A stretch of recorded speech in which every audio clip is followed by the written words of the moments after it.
back. Yeah, nothing beats rock. Football's over. Football is definitely over. The Super Bowl. 40-22, Eagles over the Chiefs, and you know what? Not quite so super. It wasn't that close. No, it definitely wasn't. Yeah. The game was over at halftime. The Chiefs came out and put some points on the board in the second half, but the Eagles just jumped all over them. Yeah. And I don't think.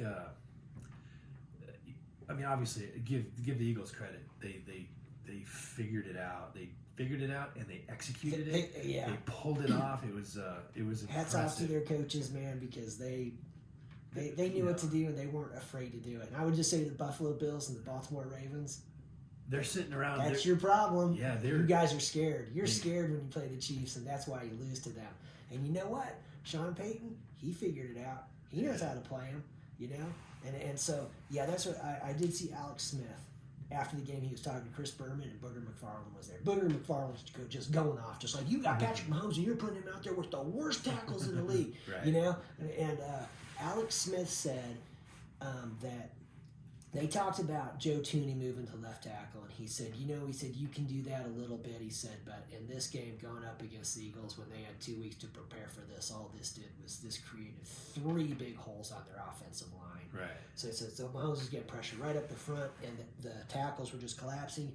And I didn't know this, but Jawan Taylor, the right tackle, he graded out 62 out of 81 tackles that were eligible to be graded out on the season. Played enough snaps at tackle. Right. So you think there's 32 teams in the league. That means there's 64 starting tackles. That dude's 62. Right. On the other side, nobody even got enough snaps to grade out. So you're not talking about just bad offensive tackles. You're talking this is the bottom of the barrel in the NFL and everything. So the Chiefs know what they need to do. This looked just like the Tampa Super Bowl but in that game, it was Eric Fisher and Mitchell Schwartz, the 2 starting tackles, both got injured against the Buffalo Bills in the AFC Championship game. And that AFC Championship game was one where they blew the Bills out. It wasn't even a close game.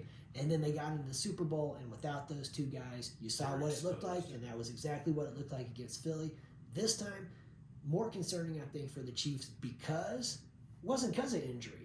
This is what they thought was going to be good, and they have tried a number of guys there. So they've got a lot of question about why are so many of these tackles not playing well in this situation and everything. And because even I remember Eric Fisher, and I remember Orlando Brown Jr., and everything, and then Andrew Wiley, and then going into Jawan Taylor here, and then Wanye Morris, and then Kingsley Suamadi, and you're sort of like, is it really all of them?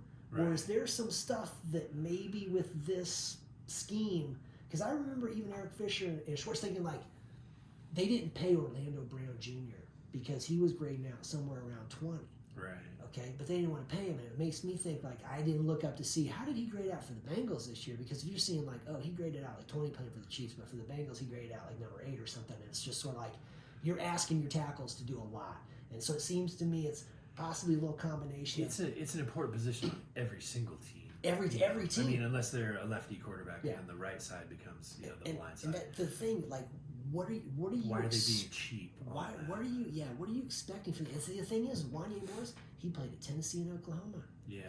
Suamadi, he played at BYU. Wanye Morris was a 3rd round pick. Suamadi was a 2nd round pick. Right. So that, and then they drafted a guy, Lucas Nyang, after the first Super Bowl from TCU in the 3rd round, and he never turned out to be any good. Jawan Taylor he's on a 4-year contract for $80 million. He's only played 2 of them. So it's like, oh my God, you got this dude for 2 more years. Right.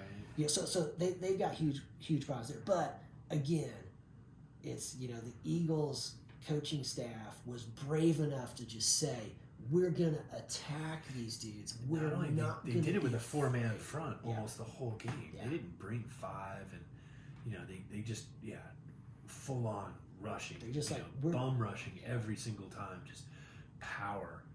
It was impressive because it paralyzed the offense. Yeah. And that a little bit goes to the next thing is the offensive coordinator. He had 0 answers. He didn't roll the pocket. He didn't try to use screen passes to slow them down.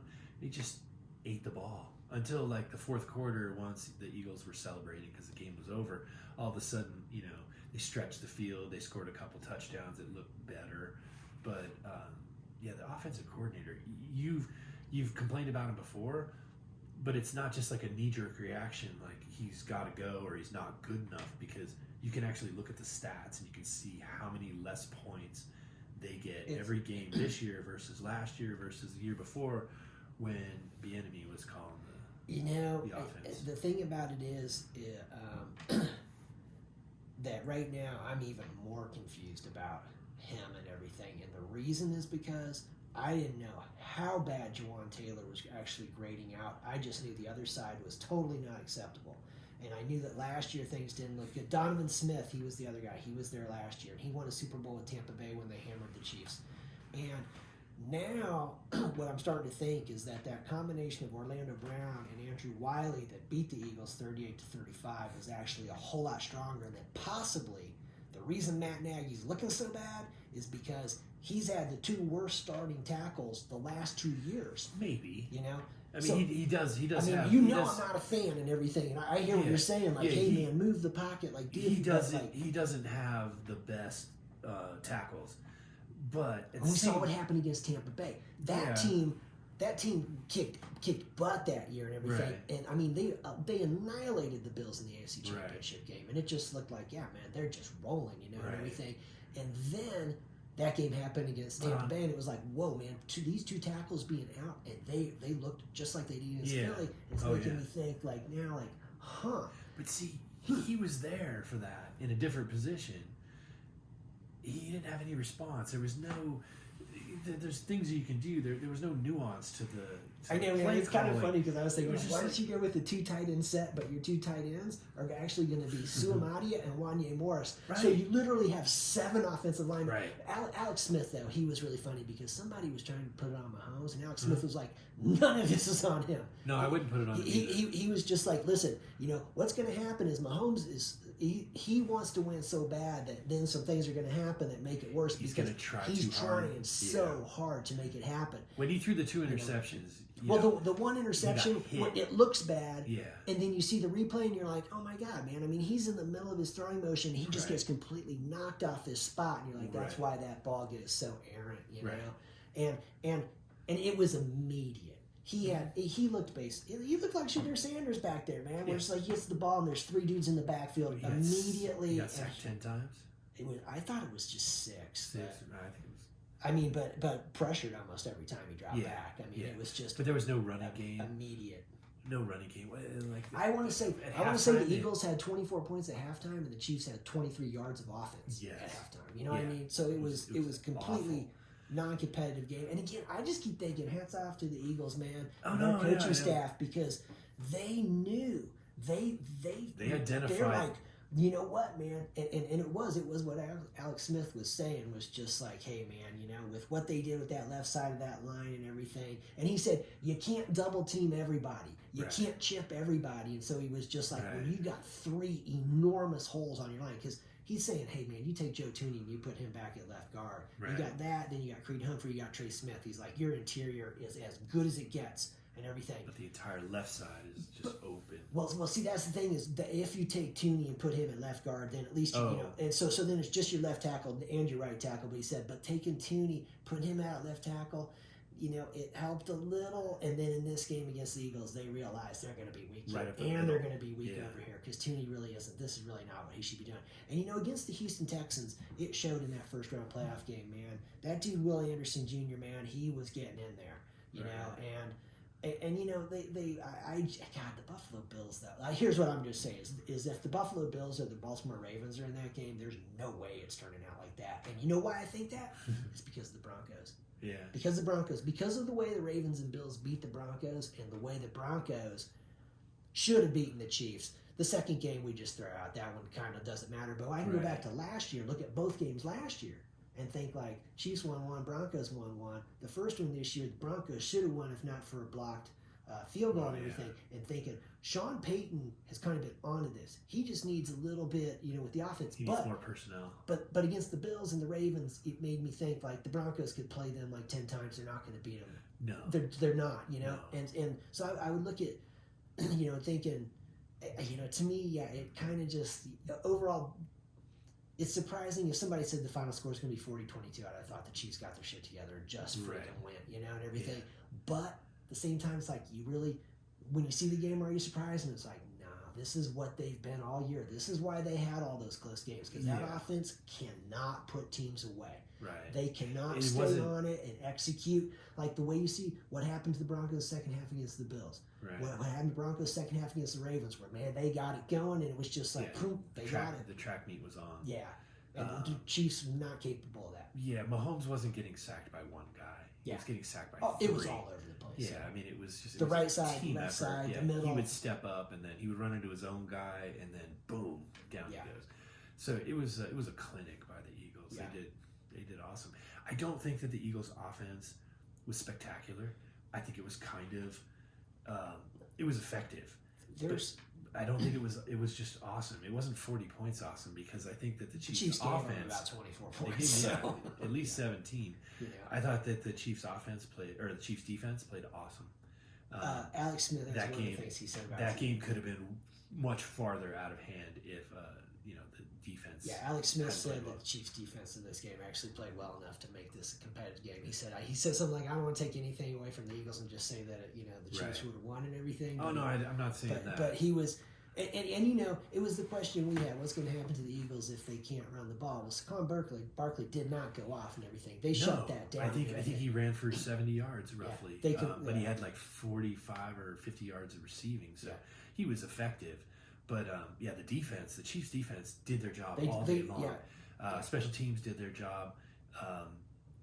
The Eagles' offense did its job too. That it wasn't like they were just overwhelming. The thing about it is everybody, Jalen Hurts and everything. All I'm going to say is, I'm sorry, but I think any other quarterback in the NFL could have won that game for the Eagles. Maybe, yeah. Do you know what I mean? I wouldn't take anything away from him, but I just don't think that. He was the MVP, and I'm like, I don't know who the MVP was in that game. I would have given one of the defensive players should have had it. I mean, it wasn't like one guy got 5 sacks, or 2 interceptions. It was just a whole team. Yeah, give it to the entire defense, because they were the difference in the game. And Jalen Hurts didn't really have to. I mean, I'm sorry, he just didn't really have to do much. He made a couple passes that I thought that he wasn't capable of, but then he made a couple passes that I thought, that's what I expect from him. Everything like the interception he throws and some stuff where it's like, so that's where it seems to me that because of how bad the Chiefs' offensive line was, we didn't really have to see.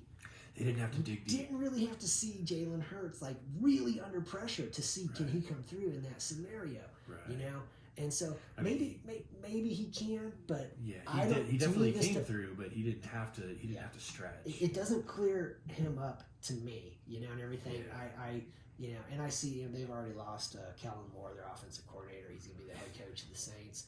And I definitely, it's funny because I don't want to diminish the Eagles. I think they played great, and I think their coaching staff was so smart for the way that they attacked it and everything. But I'm just gonna say, like, Jalen Hurts was not the difference in this game, and I think that any other starting quarterback in the league could have won that game for them. That it's like he really didn't do anything. He didn't have to. He didn't have to. He just had to stay in his lane and not make huge mistakes. Yeah, so and he did all of those things. So I know I'm talking about what I'm saying, but I'm thinking like, okay, like could Gardner Minshew have won that game for the Eagles? Yep. Could Jacoby Brissett have won that game for the Eagles? Yep.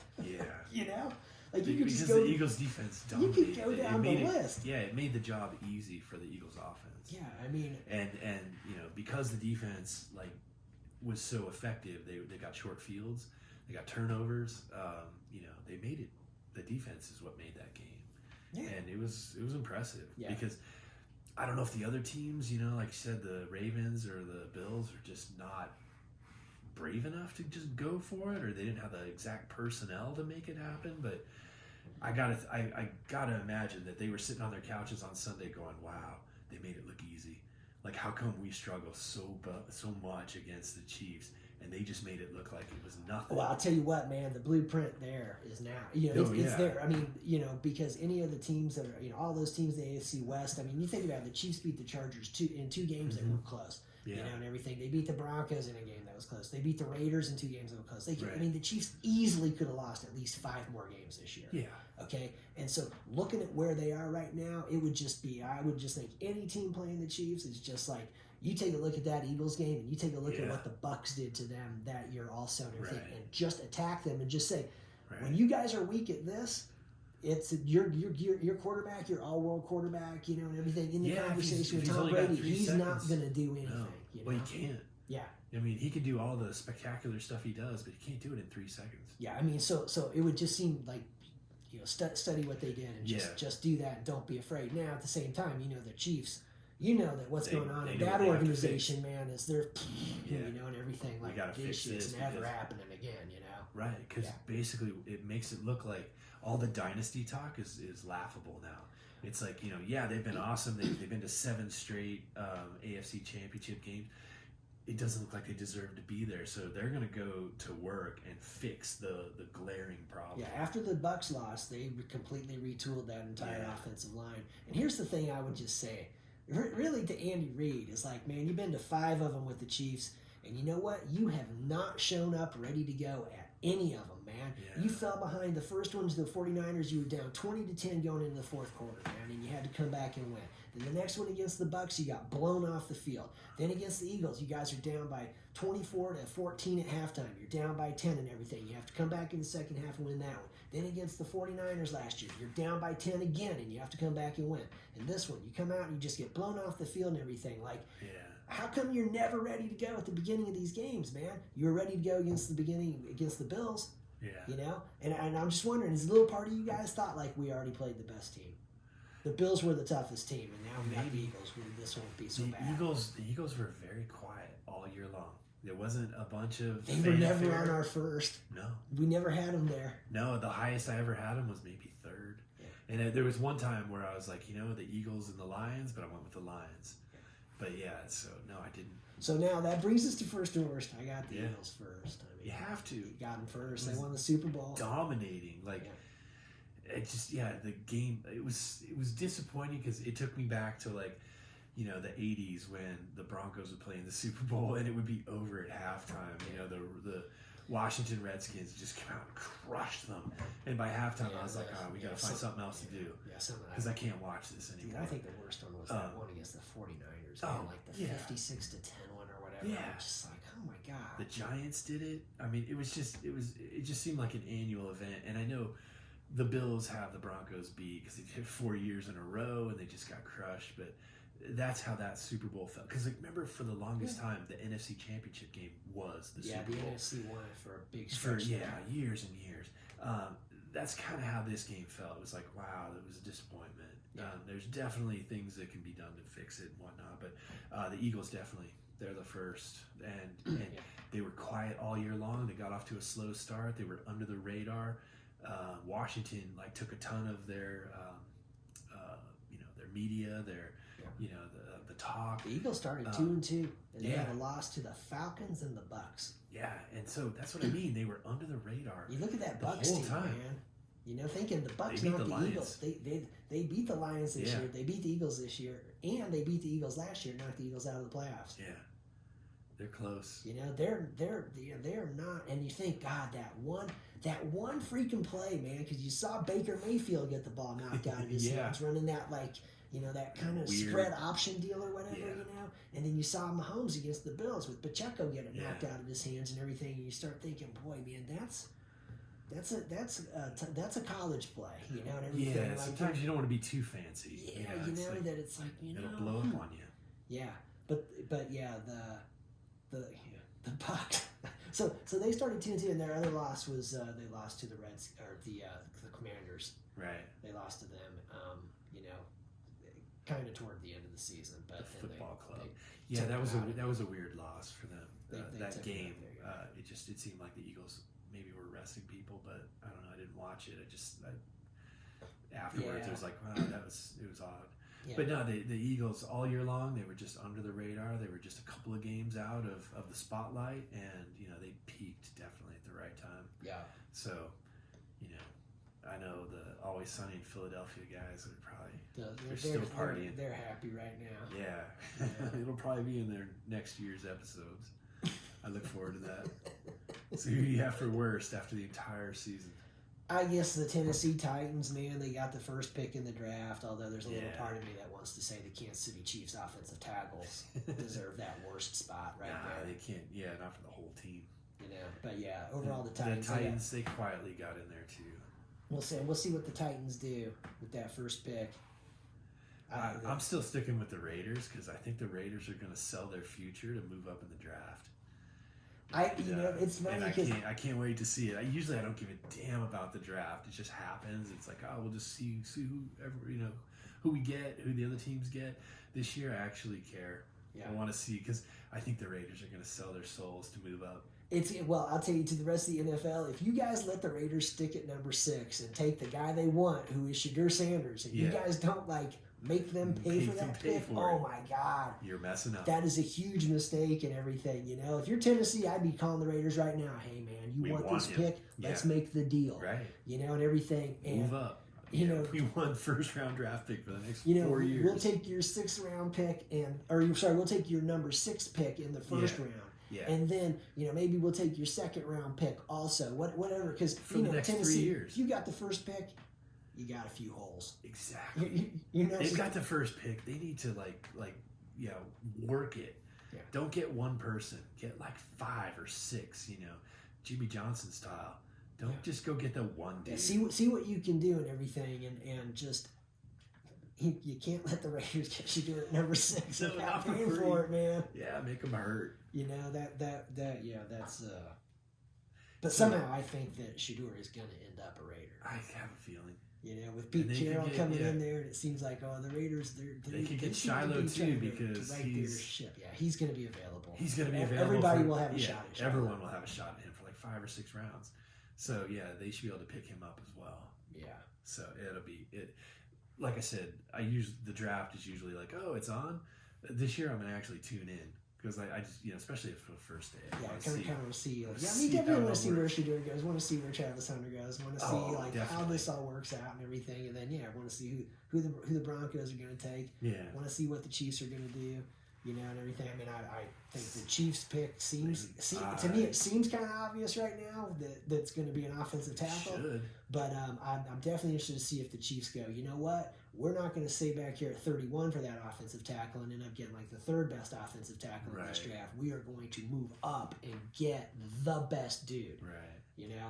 I saw one thing saying that. See, otherwise, State kid, but Mahomes can't be the quarterback that he is. yeah, because in the Pittsburgh game when he actually was not getting sacked and everything, and that awesome. game on Christmas, man, he shredded that defense. And so anybody out there questioning him right now, I remember when Alex Smith was still the quarterback for the Chiefs, and they played the New England Patriots in Kansas City on a Monday night, and they freaking blew the Patriots up, man. It was 41-17 or 41-10, just killed them. Yeah. And afterwards, Bill Belichick's up there, and they're asking him, is it time for Tom Brady to step down? He looks so bad and everything. And Belichick's just no, Tommy's the least of our problems. Right. And everything goes on from there. They went on and they won the Super Bowl that year. Right. And they won another one after that. Yeah. I mean, they weren't even close to done and everything. Right. And so, that's the kind of situation for anybody out there trying to blame this one on Mahomes or thinking this is because of him. It's you just don't get it, man. I think the people that are not blaming Mahomes, they don't like him to begin with, and now it's just easy to pile on. Yeah. So he wasn't the problem. Which, you know what, I gotta just say, if you don't like Patrick Mahomes, then I guess you don't like freaking peanut butter and jelly.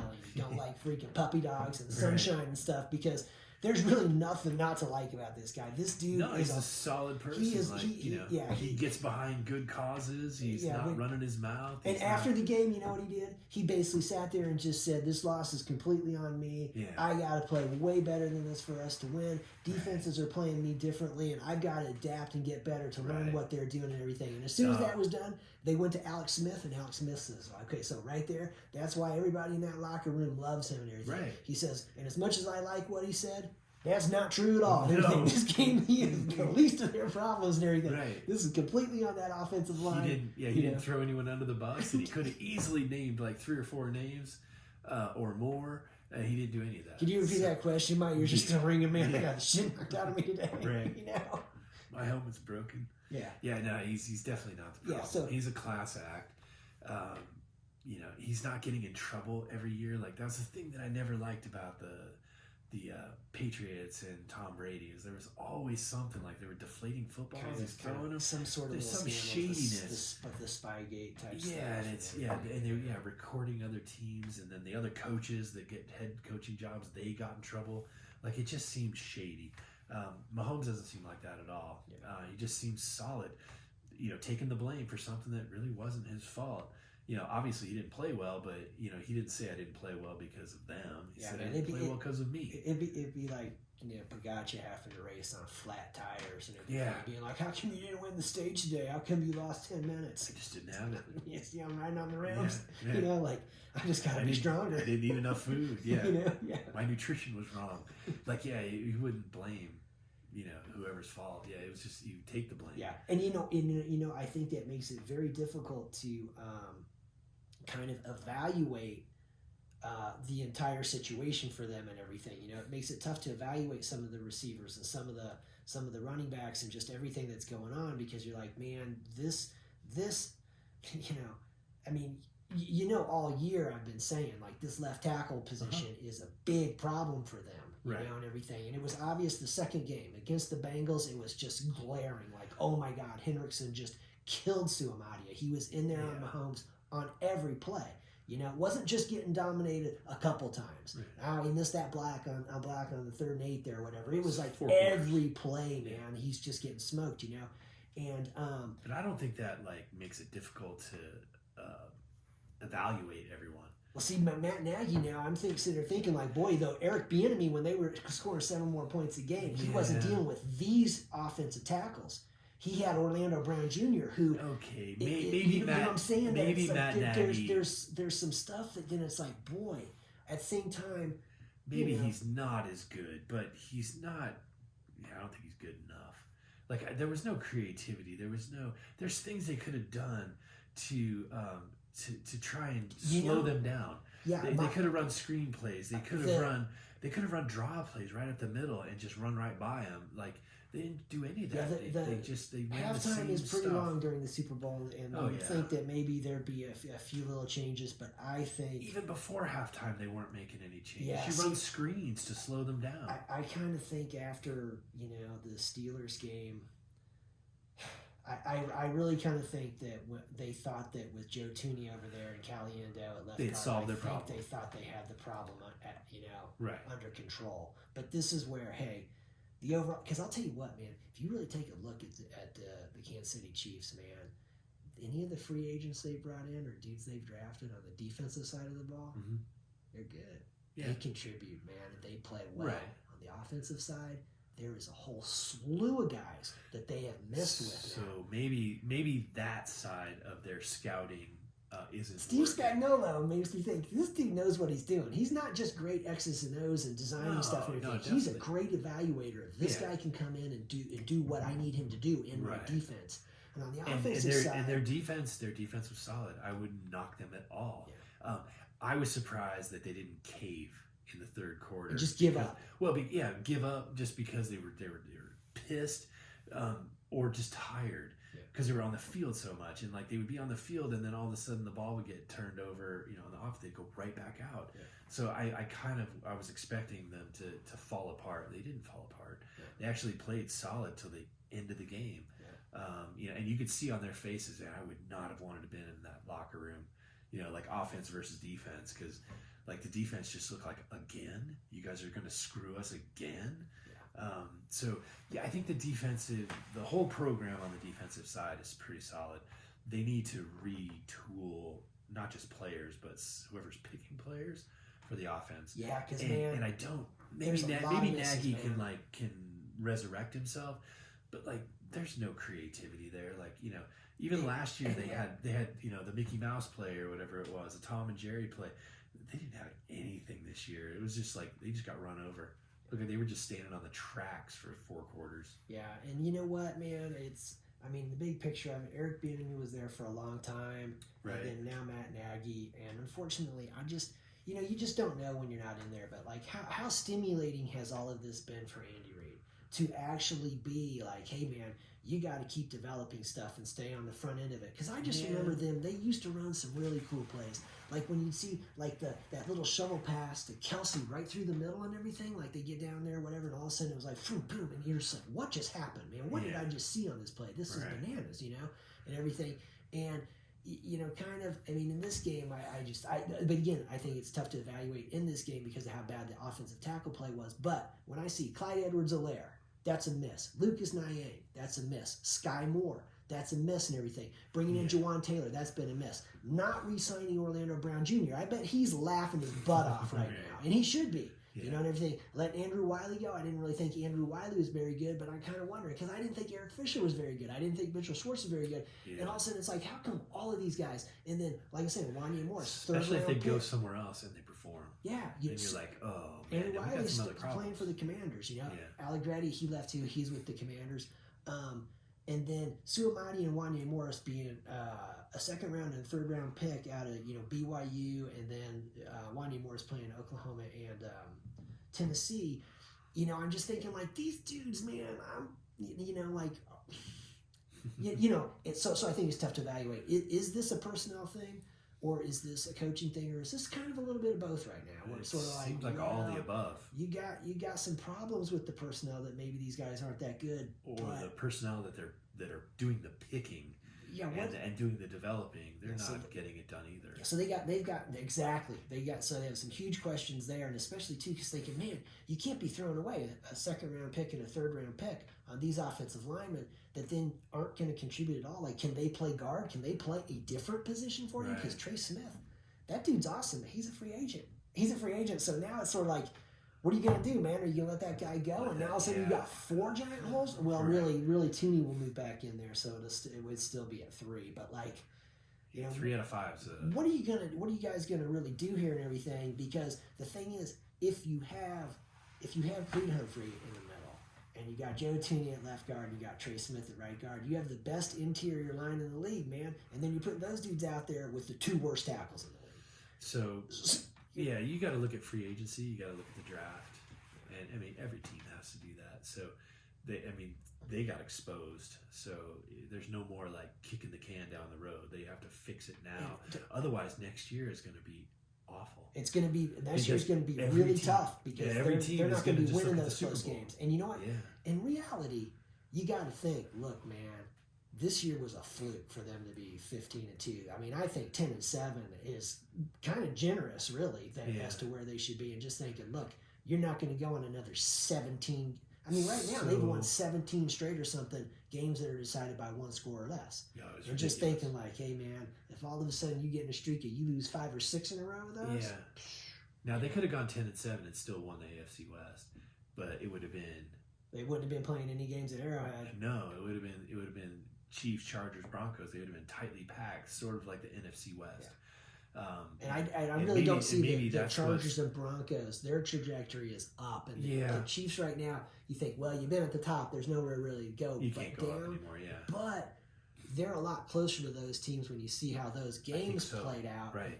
Because if the Chiefs had lost, 4 or 5 of the games that they really easily could have lost, then they still would have won the AFC West, but it would have been really close. 2 games. It would look a lot different. And they wouldn't have gotten any home field advantage. They would have, if they got to the Super Bowl, they were going to have to go through Buffalo or... have to do like what they did last year, which probably last year gave them a little false confidence. Like, I kind of understand why it happened at the left tackle spot, because they had Donovan Smith.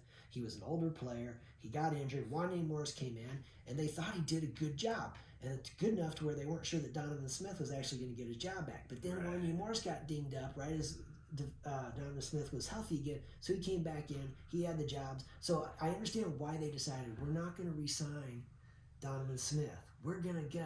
We got Wanya Morris. We think he's pretty good. And then they take the kid from BYU, Suamadi, in the second round, and they're thinking, fine, man. We got 2 tackles we just took the last couple of years and everything. I think you got to go back to the Eagles and just be like, you know what? They figured it out.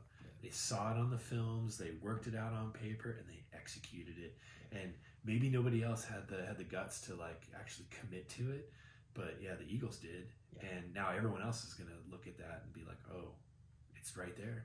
I don't know why none of us did this. And see, that's the thing, is just thinking, hey man, So the I Chiefs don't can't. think The that- Chiefs can't like stick with their program over the last 7 years, no matter how successful they've been. no, They're going to have to reinvent themselves. because I mean, on the you think about offensive that line. year, that first year they won the Super Bowl and everything, and how it was like, oh man, they're scoring 50 points and stuff on people, and it's like this year 32 is the most they got to, and Right. everything. That was against the Bills in that game, Right.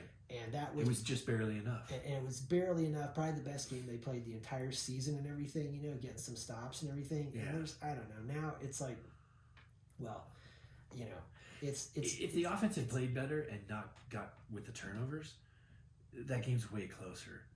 You take 17 points off of the Eagles, the game would have been very, very different. You get a different looking game. But still, their problems on their offensive line. Like, they can't hide it anymore. They can't pretend No, it's not there. It would seem like because now every team has like a whole game of film to just go, oh, this is how we can do it with our guys. We can't do it like the Eagles did, but because we the thing can do is it. okay. this So way. the Eagles can do it, bring in 4, but you know what? Yeah. That doesn't mean that you can't bring 5 or 6. Just know Right. you don't really have to worry about it if you're getting there that fast. Those maybe your linebacker doesn't get the interception and stuff Right. and everything, but incomplete. it's an incomplete pass. Like or it's you're grounding, going or to it's stop them. Yeah.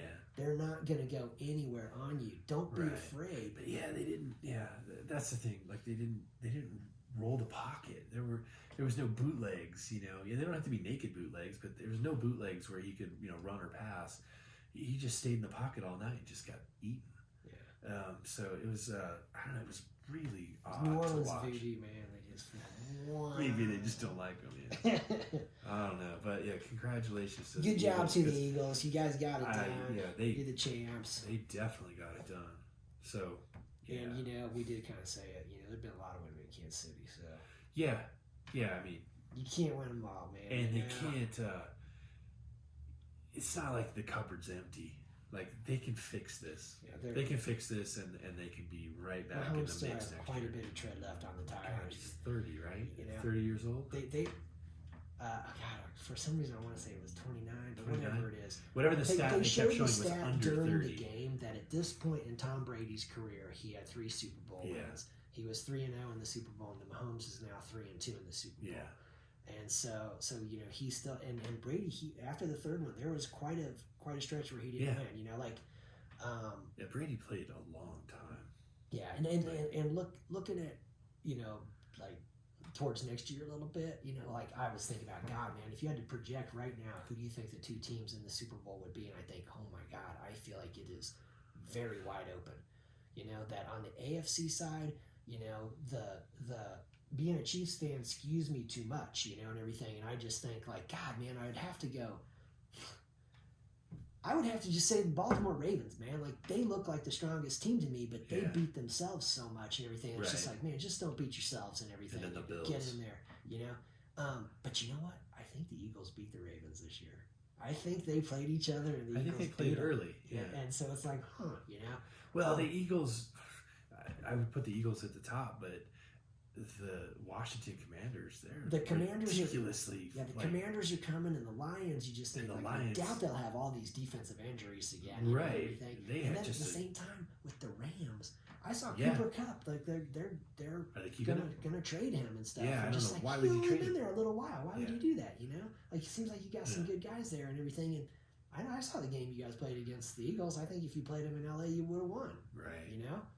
Yeah, I don't see a dominant team. Like, yeah, if we were going to pick right now, no. It's very hard to kind of sift through that and say which teams are gonna kind of be there. Maybe no way we were thinking the Commanders were gonna be in it, No, and stuff. no, And so not at all. there they were in the NFC Championship. And exciting to watch. You Like, know? I mean, fun to watch. Yeah, Like, Jay Daniels is he's just great, It's man. amazing. He doesn't look like a rookie at all. He looks. And they've got an amazing defense, and they've got a head coach that'll go for it on 4th down no matter where they are on the field. It's just like, you're kidding. Yeah. You got to stop this team 4 downs all the time. Yeah. There's some fun football coming up. Like I mean, I Shedeur don't know if Sanders is going to be playing for the Raiders, man. If he can win that many games for the Buffs, I got a feeling he's going to win some games for the Raiders. Yeah, We're sitting here, West. like right now, would probably be like if I had to pick the AFC West next year, I'd probably say I'd actually probably pick the Chargers to win it, the Broncos to finish second, the Chiefs to finish third, and the Raiders to finish last. Right. And watching it end up being the Raiders winning, all these Raiders are down. It's just like, what just happened, you know? Man, I can't see that happening, but I could see the top 3 teams fitting in any order and then putting the Raiders in 4th. Yeah. But who knows? That kid, Shedeur is awesome. I mean, like we said, the best quarterback we've ever seen in Colorado. By far for Colorado. And, And man, what he did with no offensive line help. I mean, offensive line, no running game. and he's still like out there just, I mean, making plays and paying the price. Like, you know. Maybe the Chiefs should just trade him to the Raiders and be like, we'll take that dude because with our line, this is what we need. Oh, man. But then again, when the Buffs did get beaten, they got beaten pretty soundly. Like that BYU debacle was just like, okay, so you know. I think that was more coaching than players. Yeah, totally. They just were not ready for that game. So going on the Buffs a little bit. Yeah. We still got an Owen. We do. With that men's basketball team. 0-14. Although they were Kansas. very competitive against Houston, which I did not see coming. Yeah. I thought that was going to be like a 3 minutes to go, they were down by 4. Yeah. I thought they were going to lose by 30. It was just going to be a laugher. Because they're ranked 5th in the country? Yeah, they were number 5. It's like, I don't know. Maybe they took it easy on the Bucks. Although that matchup predictor, that was the most lopsided one I've ever seen. Yeah, it was 95 or whatever. I think 94? 96 maybe. Yeah. Whatever it was. I'd never seen anything I'd never higher seen than one 70. like that. And you know, and at the same time, you're thinking, I don't think we even have a 5% chance to win. You know. No, that's and then you see generous. like we're only down by 4 with 3 minutes to go, and thinking, like, come on, Tim, let's pull this one off. Can we do it? You know, and that's the thing is like actually knowing that, like even last night they're playing Kansas, and I'm like, come on, guys, and I'm thinking like I'm actually rooting for it to win. It's like you don't want to see the Owen happen, and it's just like not really. I kind of want to see them like, you know, do something. But you know, then last night it fell apart too. Last night it's the preseason. You know, I think they're saving it for the tournament. That's true. They got an automatic bid to the Big 12 tournament. Automatic bid. they're gonna be ready for that one. They now have worked out all their bad luck. It's ready. Okay, so you know what? What? This weekend, Saturday, Central Florida. Yeah, that's coming that's to the event center. And they only that's beat their the Buffs best by chance. 1. Yeah, that's their best chance to get a win in the Big 12 right now. Yeah, we thought the Owen TCU dream might get smashed this weekend. It. And so I looked at the whole rest of the schedule. The last week, the last game is TCU here. And we thought TCU would be the week 1 too, but when they played them in Texas, TCU won that one by like 11 or something. Yeah, you know? but they were in control for the whole game. But this one against TCU will be here. Well, that was the one where the Buffs got off to the 11-2 start. Yeah, and then the substitutions happened. It was just like, you know, like, hey man, don't substitute. Yeah, when you get to the Big 12 tournament, don't substitute 3 guys at a time like that because we can't afford that. It's way too big a drop in what's going on out there. So they got Central Florida. TCU wants and Central TCU, Florida wants. Yeah. And then they've got the rest of them. The rest of them, I can't even remember. Baylor was in there, and I think the Baylor game is at home. And Baylor's not ranked. Any team that's ranked, I immediately say there's no way they're winning that one. And any game that's on the road, they're losing that one. There's Iowa State they play. They play Iowa State again. And do they play Arizona State again? Because those are they've played Arizona losses. State twice, so they're not playing them again. Arizona, I don't know. Arizona might be on Arizona's there. good too. Yeah, Arizona and Kansas look like they're. It's not like premium Arizona, premium Kansas, but they're it's going like to the tournament. You know, they're like, this is just a year where they're like Sweet 16 good, not like cut down the nets good. You know? Right. Which the Buffs had never done Sweet 16. No, God, last year was so close, and then this year, just they're in reverse. So. Oh my God! And Florida is ranked number 3 in the country right now. I'm thinking we beat them last year, man. God, got their coach fired. Awful. Yeah. Oh man. So we've got that to look forward to. We've got. So I figured out. It probably wasn't hard. I could have figured it out earlier, but there's no All-Star game for the NHL this year. They're playing Four Nations. The Four Nations. So it's like a substitution, which kind of sucks for the teams or players who aren't from those 4 countries. Yeah. Ovechkin's Ovechkin's probably. probably. He's probably like, I'm resting up. Yeah, he only We're needs. going after the cup, man. Yeah, I think he only needs like 14 goals or 15 goals to He's break the closing in on all-time the great record. one, yeah. Like it's like 900. I forget now, 996 or 994. He's close. Yeah. Like I mean, a couple of things go right. He could get it this year. Yeah. Wouldn't have to worry about playing next year. Yeah. Plays next year, and he's easily gonna get past. Yeah. So. Man, he might be lifting the cup too, because Yeah. they look strong. They look good. The Avs look good, but not. They trading Rantanen. They got better, but like it's weird because Mikko Rantanen, he's drafted here. He's played his whole career here, and then we send him away. But the Avs look pretty tough right now, and they're in the playoff spot. They have the first wild card spot. But yeah, this is like the time when hockey gets fun, like right after the All-Star break, when football's over. Yeah. Because they play 82 regular season games. It's too much to be. It's crazy dialed thinking in the whole season. How many games they play with how brutally physical that is. Right. It's not like baseball. It's I mean, not baseball. like baseball. They play 162 games, but it's not as physical and just mean. Yeah. And fast, and baseball is like. It's stopped most of the time. Hockey's never stopped, unless they're waiting for a face-off. So to play 82 games is amazing. Yeah. But we're getting into that, the last third of the season. So there'll be some fun stuff coming up. Yeah. And the Nuggets are looking pretty good too at this point. They do. They're third in the Western Conference right now. And there's no reason to be first. And guess what, Avs and Nuggets fans? Oh, yeah. If you were watching our show last week, we're on TV. You could see him on TV. How about that? Yeah, thanks, Cronkies. Stan Kroenke. Oh, my God. And I don't know what they gained. In a pissing match for 5 years, they gained what? Nothing. The Avs won the Stanley Cup. The Nuggets won the NBA championship. Not on TV. They're lucky they still have fans. Not even on like a special package you could buy. They just weren't available. As you know, we mentioned, this is where the promotion relegation is so awesome. Yes. With soccer around most of the world as to how they do that, because it prevents some of the garbage that we see. It prevents the Monforts from just not caring about the Rockies being terrible and everything, losing all those games, and be like, it's cool because we got enough fans in the seats, it doesn't matter, and be like, are those fans going to keep coming when you guys are actually a AAA team or a AA team? You're moving down because you're no longer in Major League Baseball. They're not going to be, because most of those fans are coming to watch the other team at this point. Right. And so they're not going to come watch the other AAA teams that come to Denver. That promotion relegation, the beauty of it is you can just see how this can really help prevent some of the super poor ownership. Yeah. Guys who are just going to continue down the team when they don't really have any intention of trying to be competitive. No interest, in being competitive. It's just like you go last place, you're going to be moving down out of there, and then that money's not going to be coming in for you anymore. Adios. Yeah, that's what should happen. And all they would have to do, the Premier League has that setup where they've got all the different leagues. They're it's not minor league. If you get relegated, you go right down to the next league. If you get promoted, bonus. Now the owners are repaid. Their fans are paid for their team's good fortune. They move up. Yeah.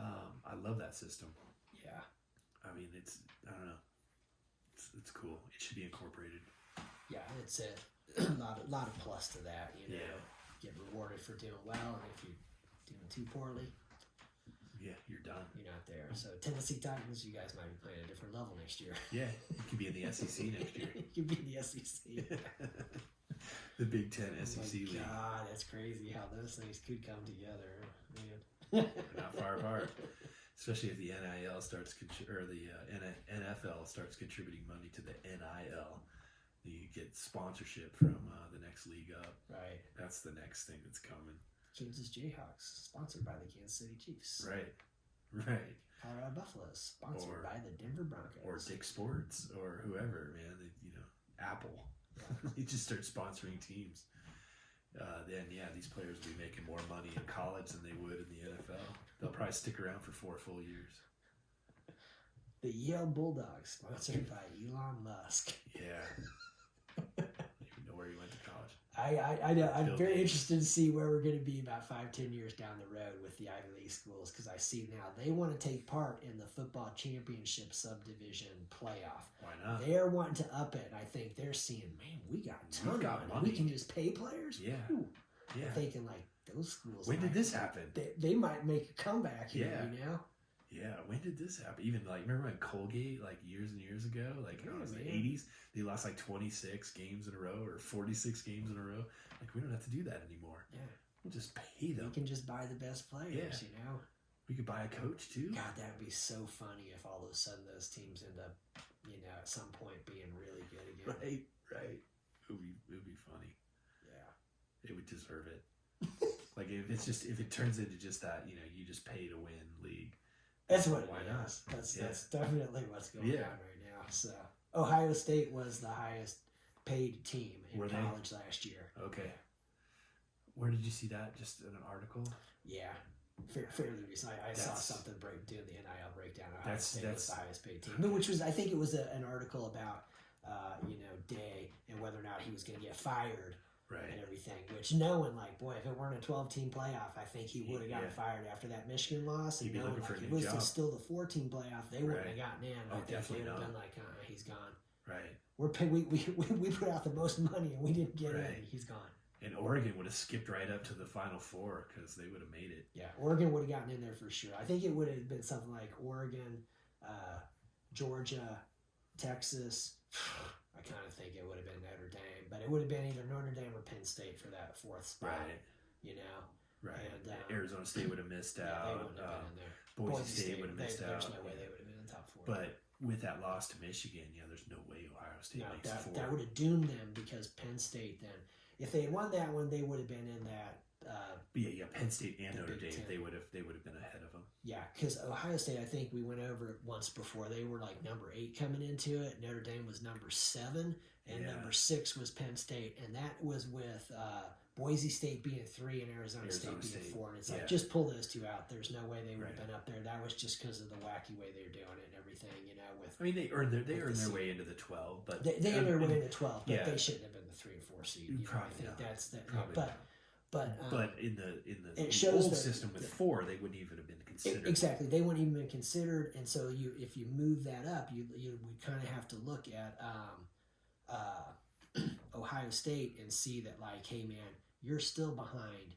Yeah, Oregon they're- for sure number 1, Georgia number 2, but then Yeah. you got Texas, you're behind them, Yeah. you're behind Penn State, and you're behind Notre Dame. So Yeah. you guys are not. There's no way You're they'd not make even the the 4. first team out. No, I don't You think know. so. Yeah. So yeah, they massively benefited from the 12-team format. Yeah. And rode it all the way to the final. And you got to look at it, And- man. They beat Tennessee, they beat Yeah. Oregon, they beat Texas, and they beat Notre Dame. And it's They like, destroyed man, Oregon. They pounded Tennessee pretty good, and then they took it to I gotta say, the Texas. teams that I was rooting for, man, you got Chiefs and everything against the Eagles. You got the Oregon Ducks. And what happened to them? You got the Buffs. And what happened to them? Yeah. It's like, man, none of them showed up ready to go. Yeah, because that didn't end right. But I did like the 12-team format because it did show the actual winner. Like, they deserved it. Of all the teams that were in there, Ohio State played They the best. definitely looked like the best team at the end. They looked like the best team loaded. in the whole 12 team format. Yeah. Like, their first win, their second win. After they took out Oregon, I was like, oh no. I think they're definitely the best And team. remember, they hammered Tennessee Yeah. in the first round, and they hammered Oregon. It was Yeah. just like, whoa, man. And then against Texas, Texas was harder. they But had they still when handled Texas them. had it, at the 1 They had a yard line. chance, right? They had first and Yeah. goal from the 1 to tie Yeah. the game up, Yeah. and The it just fumble went. return for a touchdown. Yeah, they had a couple plays went backwards in the fumble, Yeah. return for the touchdown, and that was it. And then against Notre Dame, they really hammered Notre Dame. It kind of looked close. It but looked closer than it was, wasn't. but yeah, no. I thought they handled. They hammered the first 2 teams, and I thought they easily handled the second 2 teams. Yeah. Ultimately, yeah, that 12-team format it proved who the best team was, Yeah. like it or not. Yeah. So anyway, but yeah, we'll look at the 4 nations Yeah. and keep an eye on the 0-20 prospects for the CU basketball team. Saturday's gonna be a big test. Yeah, right. Biggest test so far. Yeah. We'll watch it. Nothing beats Nothing rock. beats rock.